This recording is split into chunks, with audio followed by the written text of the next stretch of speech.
ایک دن کی بات ہے، علی اور زنیرہ اپنے نانا ابو کے گاؤں آئے ہوئے تھے۔ گاؤں کے ایک کونے میں ایک پرانا سا کچرا دان تھا جسے سب نظر انداز کرتے تھے۔ نانا ابو ہمیشہ کہتے ادھر مت جانا، وہاں کچھ خاص نہیں، صرف پرانی چیزیں ہیں، لیکن بچوں کی تجسس نے انہیں روکنے نہ دیا۔ ایک دوپہر جب سب سو رہے تھے، علی اور زنیرہ چھپ کر کچرا دان کے پاس پہنچے۔ وہاں پر ایک پرانی مٹی سے بھری بوتل ان کی نظر میں آئی۔ زنیرہ نے اسے اٹھایا اور کہا، یہ تو بس ایک بیکار سی بوتل ہے۔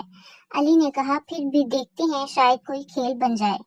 جیسے ہی علی نے بوتل کا ڈھکن کھولا، اچانک ایک سنہری دھواں نکل کر ہوا میں بلند ہونے لگا۔ پھر ایک نرم سی آواز آئی، شکریہ بچوں، تم نے مجھے آزاد کیا۔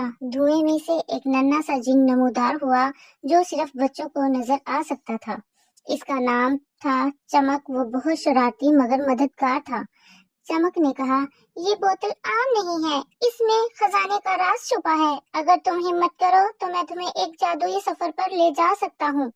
بچے حیران و پریشان تھے مگر بہت پرجوش بھی۔ انہوں نے فوراً ہاں کی۔ چمک نے انگلی گھمائی اور لمحوں میں وہ سب ایک جادوئی جنگل میں پہنچ گئے۔ وہاں ہر چیز چمکتی تھی، درخت کے پتے بھی سونے جیسے لگتے تھے، پرندے باتیں کرتے تھے اور زمین پر جگنوں کی روشنیوں کا جال بچھا ہوا تھا۔ مگر خزانے تک پہنچنے کے لیے 3 پہیلیاں حل کرنی تھی۔ پہلی پہیلی، میں ہوں نہ پانی نہ زمین، میرے بغیر ہو نہ روشنی کہیں، میں ہوں دن کا بادشاہ، پہچانو مجھے۔ جواب تھا، سورج۔ دوسری پہیلی، پھولوں میں رہوں شہد میں بسوں، محنت میری مثال ہے۔ جواب تھا، مکھی۔ تیسری پہیلی، میرے بغیر لفظوں میں بات نہیں، مجھے نہ سمجھو تو مطلب ختم۔ جواب تھا، حرف۔ بچوں نے سب پہیلیاں حل کر دی اور چمک نے انہیں ایک درخت کے نیچے لے جا کر کہا، یہی ہے خزانہ۔ انہوں نے زمین کھودی تو ایک اور بوتل نکلی۔ اس بوتل میں چمکتے ہوئے ستارے بند تھے۔